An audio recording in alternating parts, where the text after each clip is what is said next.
Godhra bypass પાસે પરવડી મુકામે દર્શન એન્ટરપ્રાઇઝના મની પેઢી દ્વારા ₹5,13,50,309 સરકારી લેણું ચૂકવવામાં ન આવતા વાણિજ્ય વેરા વિભાગ દ્વારા પોલીસ ફરિયાદ કરવામાં આવી હતી। ગોધરાના પરવડી મુકામે અગાઉના સમયે દર્શન એન્ટરપ્રાઇઝ નામની પેઢી આવેલી હતી। ભાગીદાર તરીકે પેઢી ચલાવતા પરેશ કુમાર, ભક્તિ પ્રસાદ શાહ અને ભક્તિ પ્રસાદ મણીલાલ શાહ અનાજ, કઠોળ તેમજ તેલબિયાનો ધંધો કરતા હોય આ પેઢી દ્વારા 2003-2004માં ₹5,13,50,309 જેટલા વેચાણ વેરો ભરપાઈ કરવામાં ન આવતા સરકારી લેણો ડૂબાવવામાં આશયથી કચેરીને ગેરમાર્ગે દોરી તેમજ ખોટી માહિતી આપી હતી। જે મામલે વાણિજ્ય વેરા વિભાગે વેચાણ વેરા અધિનિયમ મુજબ ગોધરા તાલુકા પોલીસ મથકે ફરિયાદ નોંધાવી હતી। જે મામલે તાલુકા પોલીસ મથકના અધિકારીએ ફરિયાદ નોંધી કાયદાકીય રીતે જરૂર દિશામાં તપાસ શરૂ કરી છે।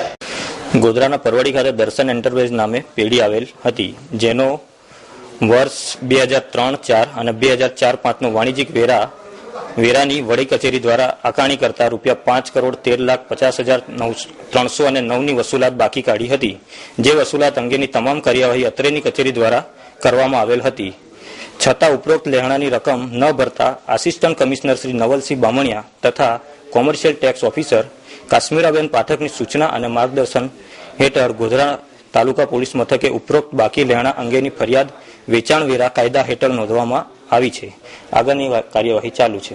વાણિજ્ય વેરા અધિકારી અમારા પોલીસ સ્ટેશનમાં આવેલા, એ લોકોએ આપણે ગોધરા નજીક પરવડી સ્થિત દર્શન એન્ટરપ્રાઇઝ નામની જે પેઢી આવેલી છે એ પેઢીએ એમને વેચાણ વેરા લગભગ 5 કરોડથી ઉપરનો ભરવાનો બાકી રાખ્યો છે। એ બાબતે ફરિયાદ નોંધાવતા અમે અહીંયા પોલીસ સ્ટેશનમાં ફરિયાદ નોંધાવી છે અને આગળની તપાસ અમે ચાલુ કરી છે। અને ભગત S9 ન્યૂઝ ગોધરા।